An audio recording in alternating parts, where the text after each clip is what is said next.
on the Commission. Now, before the vote, there will be speakers from the groups. First of all, I'd like to give the floor to Mr. Weber. President, we've had plenty of time to discuss the new Commission and to weigh up the pros and cons. And first of all, I'd like to pick up the idea that many of your individual positions have been put forward. Concepts such as neoliberal flexibility and so on have been used. And I think that we should now begin to think about compromises. We've got to move away from our political viewpoints and arrive at a compromise, because compromises are the only way in which we can find solutions for the citizens of Europe. And that is why I would like to ask all colleagues to assume their responsibility. And anybody who doesn't support the Commission today, anybody who rejects it, if there isn't a majority in favour of it, anybody who contributes to that runs the risk of adding to instability and insecurity in Europe. And I really do appeal to Mrs. Harms and the Greens again, because the fact that for certain internal reasons, which we can understand, you might vote against, I would counter that by saying that Europe will certainly not be better in a better position in the climate talks if we don't have an efficient working Commission. I think that we can contribute that argument as well, and that should be weighed up. So that is why I'm in favour of us today not only looking at this from a party political point of view, and we shouldn't just press the voting button from the point of view of one's national policies or one's own political party, but let us all be aware of the responsibility. I'm very pleased that the EPP party will be supporting the new Commission.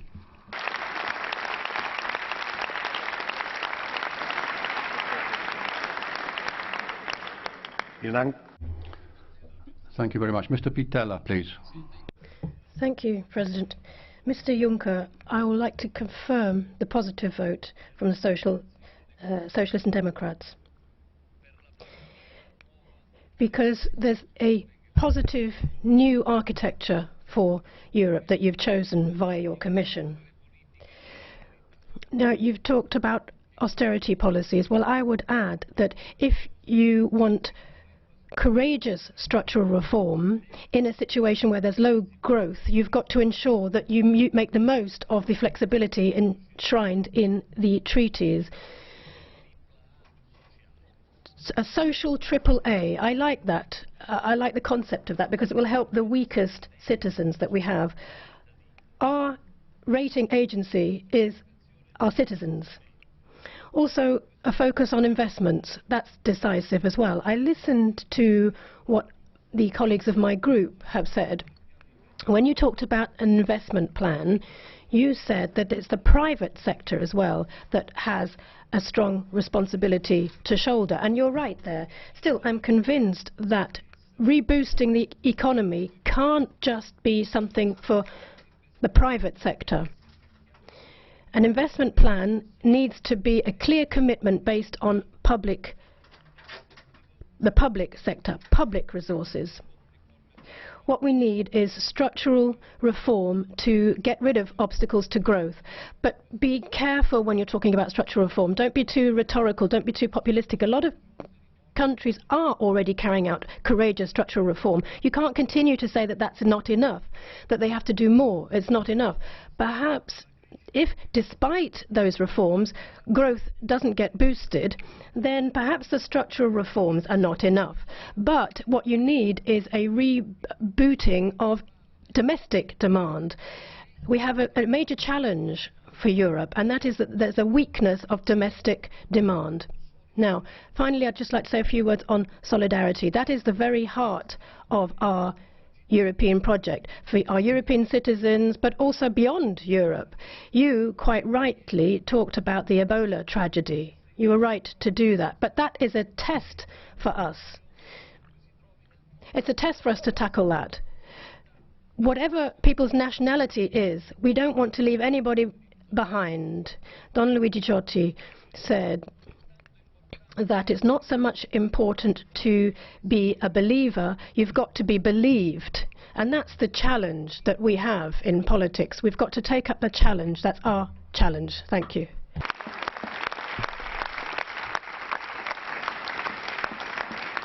Für die ECR-Fraktion hat das Wort Herr LEGUTKO.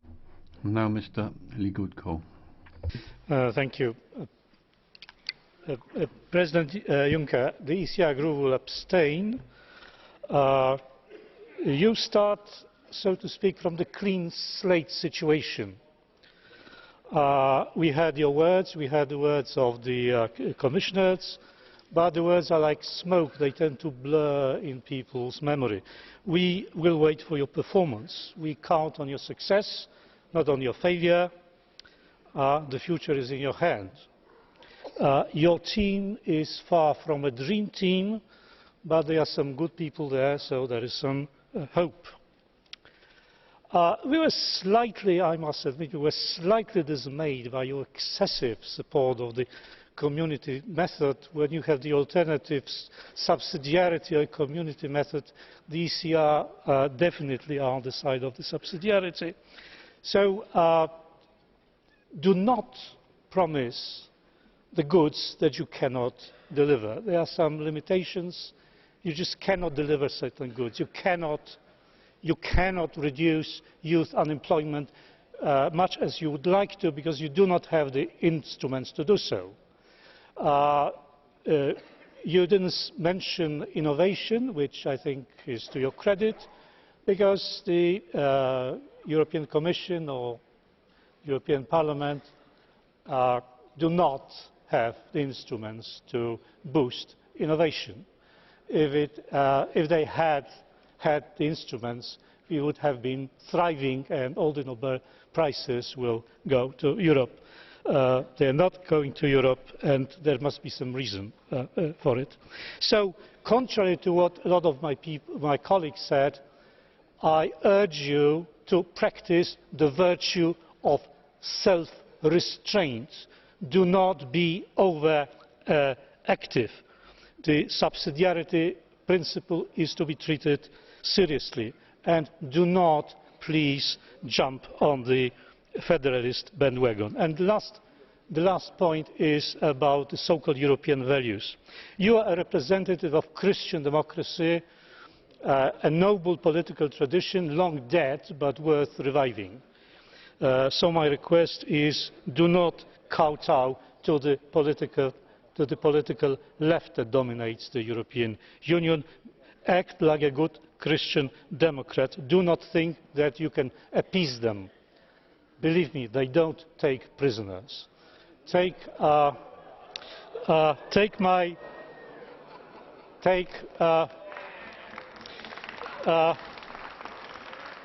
advice, because this is a friendly advice made in good spirit. Good luck.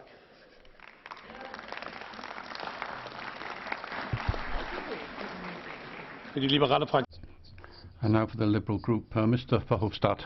Let me be clear, after the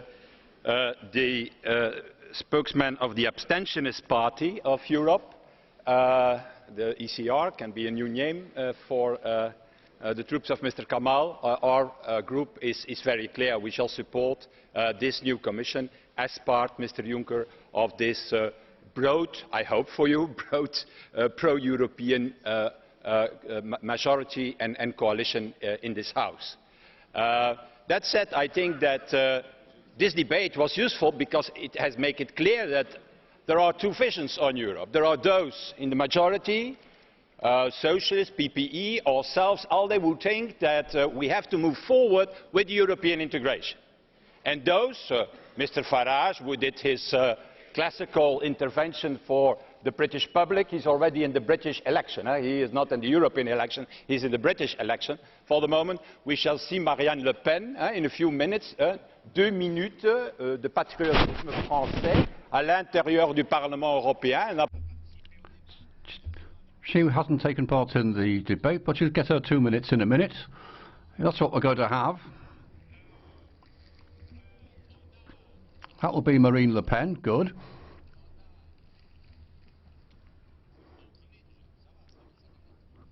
I can see she's warming up. Then there's Mr. Lucke. And I think he was also against the Commission and clearer than Mr. Kamal, saying, yeah, the problem is we are growing everywhere in the world, but not in Europe. That's the problem.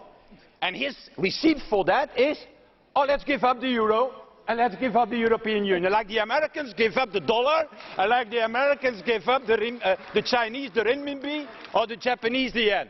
I didn't see the Americans for the moment saying, oh, we have to tackle the crisis. Let's go back to the 50 states and the 50 markets in the United States. What they are saying is more unity, common action. That is their response to the crisis.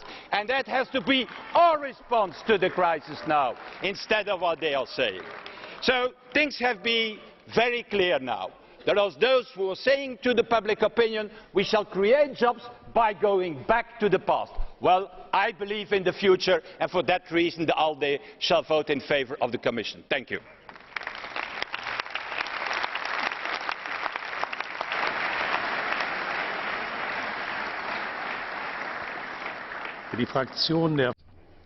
Now, for the United Left, Ms. Zimmer has the floor. Mr. Juncker, ladies and gentlemen, the decision we're going to take today is a political decision. It's not a decision, Mr. Juncker, as to whether we think you're clever enough to lead this Commission or whether we regard Mr. Timmermans as a wonderful communicator. No, the question is the Commission going to be political enough in order to cope with the changes we're about to face in this world? You have dramatically described the task ahead of you, and you did very well this morning. But for our point of view, what you have proposed is not enough. You haven't convinced us that this European Commission in the next few months and next few years is going to be a democratic European Union functioning in solidarity. You haven't convinced us. Too many members of your Commission give rise to doubts as to whether they have the will or the ability to produce what the people of Europe want, what they wanted when they spoke in the European elections. You haven't convinced us about that the European Union institutions will make the necessary changes, that you will run an adequate foreign policy, that you will work for more democracy, that you will work for more European integration. On immigration policy, it's not clear what you're going to do. Are you going to introduce more police measures which will lead people to try and evade the police and lead to more illegal immigration?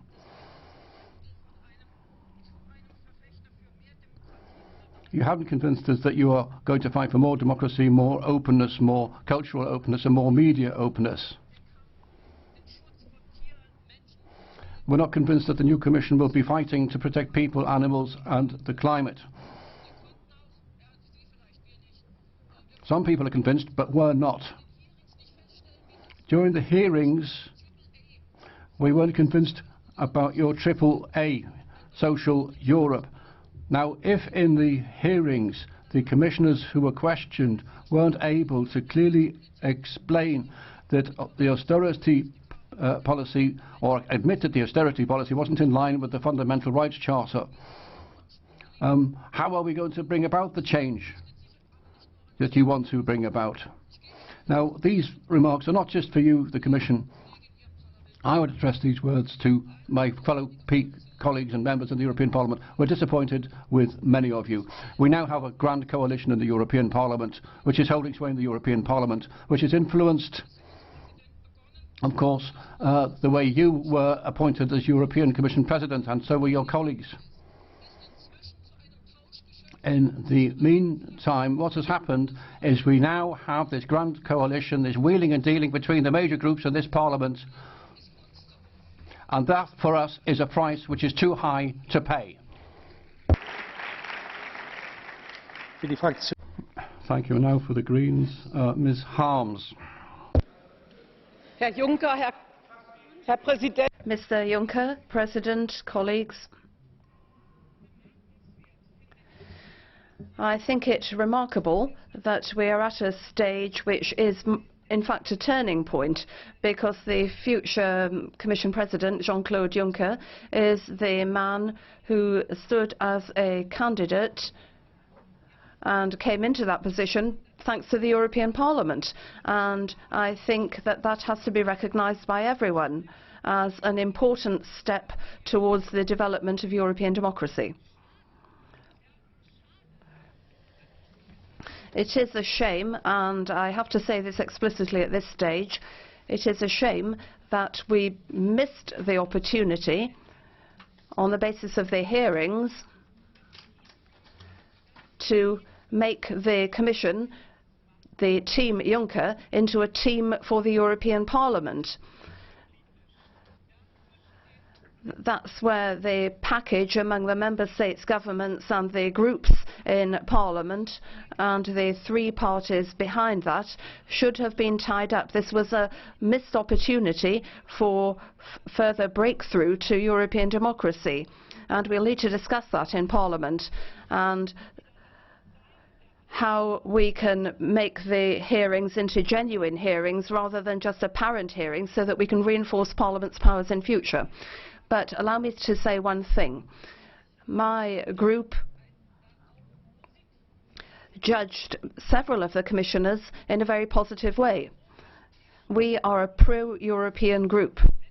We know that we have the greatest challenges ahead of us. The fight against deregulation of the financial markets, which has not yet been won. The fight for a more social Europe. The fight for climate change and energy security of energy supplies. All those battles can only be won by all of us together in Europe, and that is why today, despite our no vote, is a day for looking ahead optimistically to cooperation with Jean-Claude Juncker's Commission. Thank you. Thank you, Ms. Harms. And now for the EFTD, Mr. Borrelli.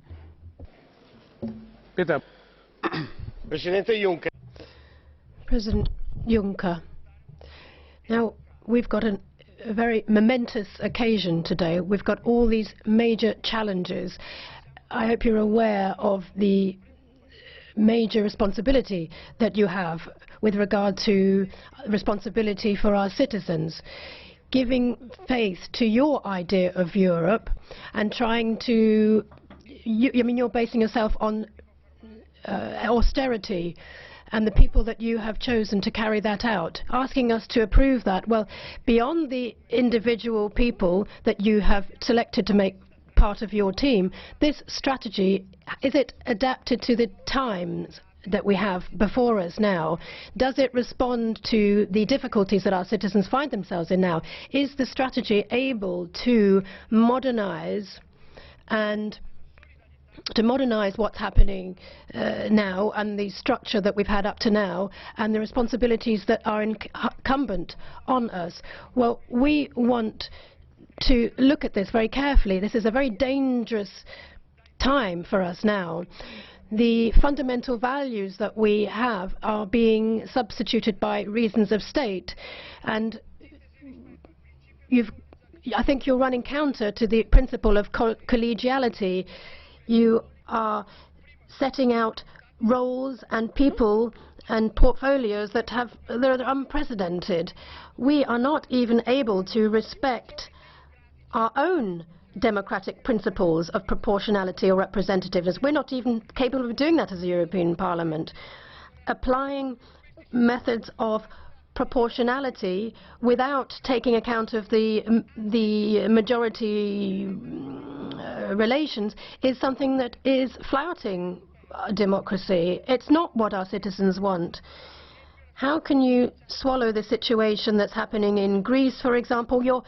You're giving people the task of curing a disease that they've caused themselves.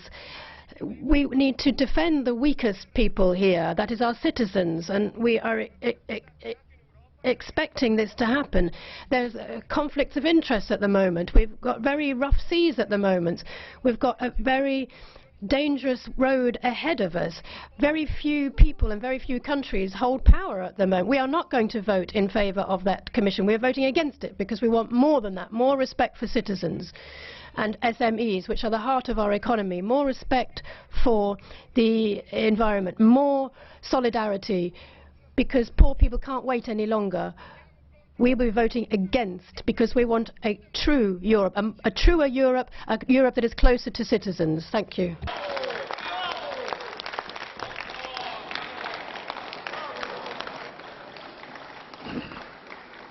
Vielen Dank. Thank you very much. Yes, we have seen. Thank you very much.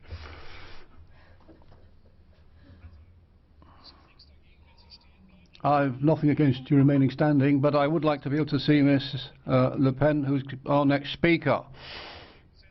Thank you. Please be seated. Frau Le Pen, erwarten Sie, Frau Le Ms. Le Pen, just wait a moment. There's a bit of a show going on in front of you. Ja, Sie bekommen sofort. You'll be able to speak immediately. Yes, okay, the photos have been taken. Everybody can sit down again. Thank you very much. Now, Ms. Le Pen. Mr. Barroso has described his future European Union, his future projects, which will lead us into a deplorable Europe.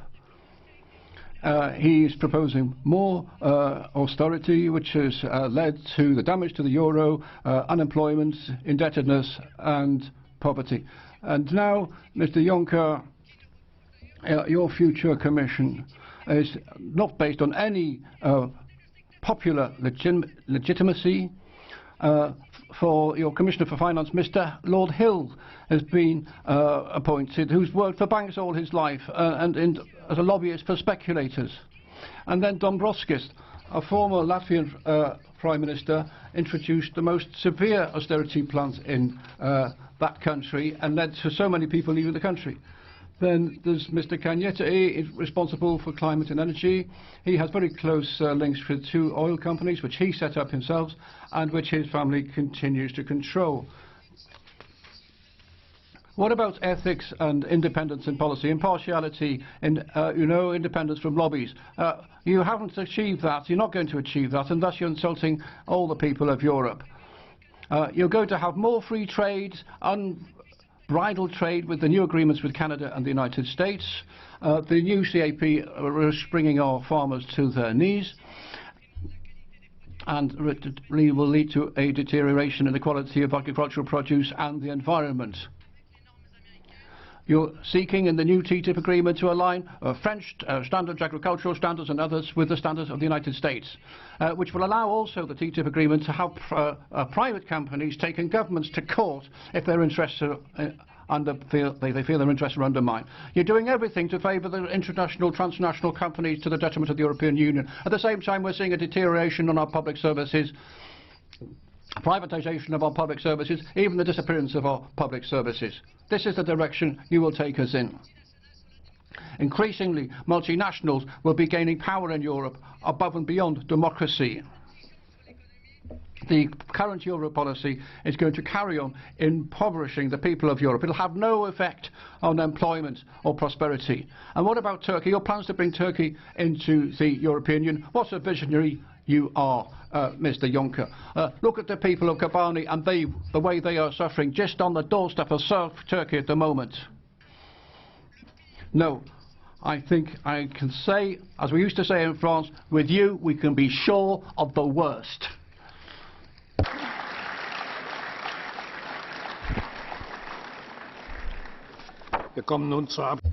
And now the vote.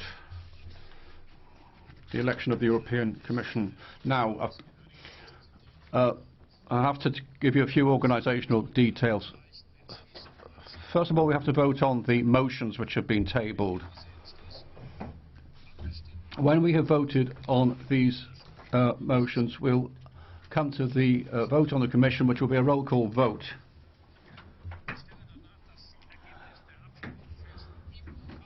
And then I will announce the results of the votes.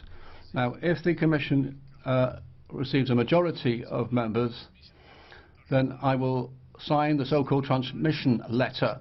That is the announcement that this Parliament has voiced its confidence in the Commission, and we send that letter to the Council, and then the Council has to officially install or appoint the Commission.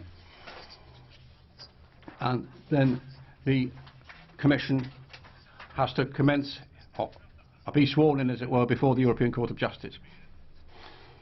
Well, first of all, we have to vote.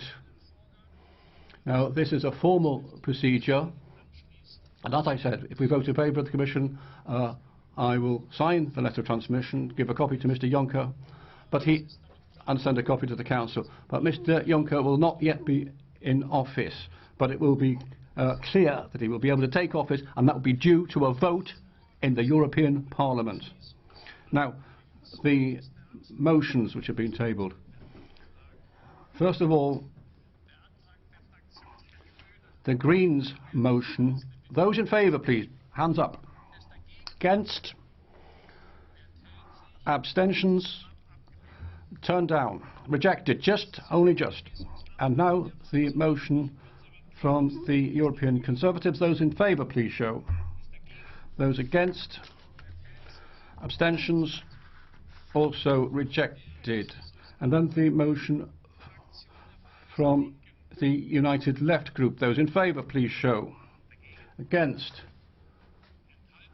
Abstentions? Rejected. And then finally the motion from the Liberal Group. Those in favour, hands up please. Against? Abstentions?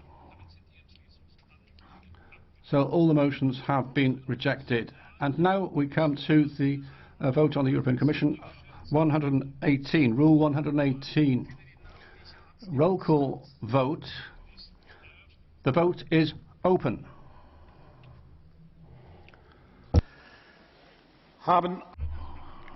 Has everybody voted? All the members? Have you all voted? Yes? No? Have you all voted? I'm asking you.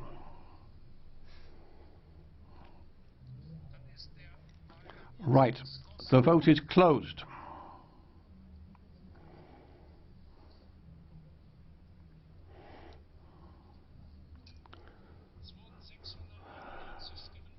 (699) voted, 423 voted yes, no 209, 67 abstentions. The Commission has been elected.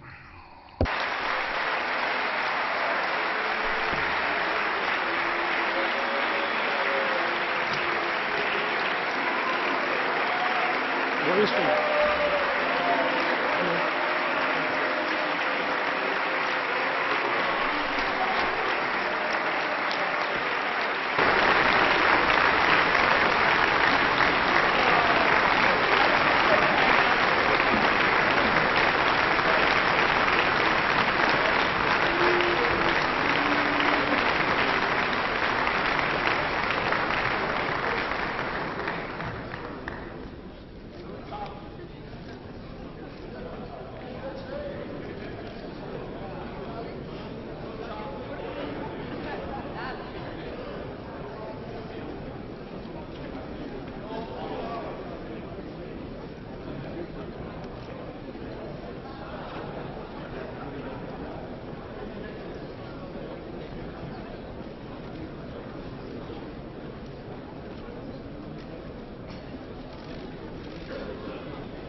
Meine Damen und Herren, Ladies and gentlemen, if I could ask you to take your seats again, please. I have told Mr. Juncker about the majority vote of the European Parliament in favour of the Commission. I would like to congratulate you officially, Mr. Juncker, on behalf of the whole House, but also to your Vice Presidents and the new Commissioners. And on behalf of all MEPs, I think I can wish you every success. Lots of luck. It's a very difficult task ahead of you. Della Vedova.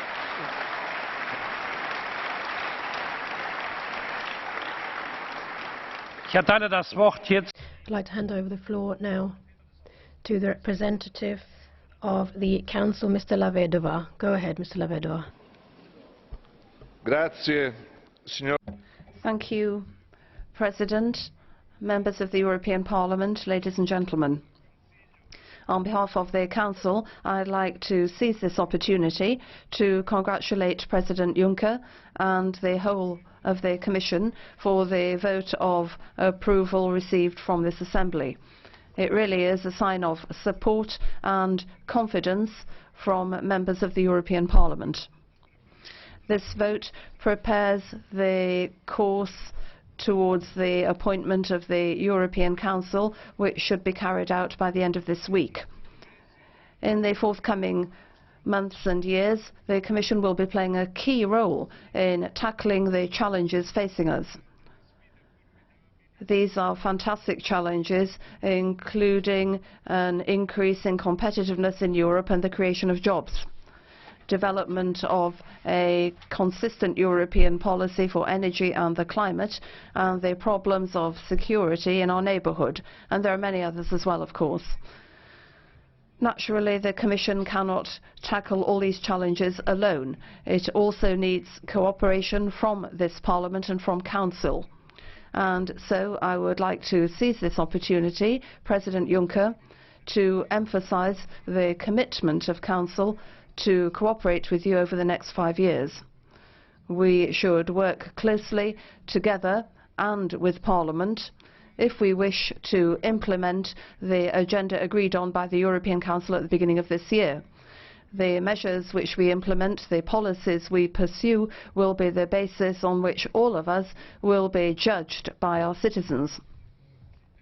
And this is even more difficult than ever today. And so I'm very pleased that you recognise that European citizens are not just waiting for things to be done, but to a great extent they want things to be done differently from the way they were done in the past. And the way in which you organise the Commission is a clear sign of your willingness to act differently, and we're very pleased about that. At the same time, President Juncker, you, in your speech, proved that you are a committed supporter of the European ideal. Whenever we work in the interests of Europe, you will have our support and our encouragement, and we are looking forward to the possibility of cooperating with you and your team in the years to come. Thank you. Della Vedova. Thank you, Mr. Vedova. Meine Damen und Herren, damit Ladies and gentlemen, the meeting stands adjourned until 1 o'clock.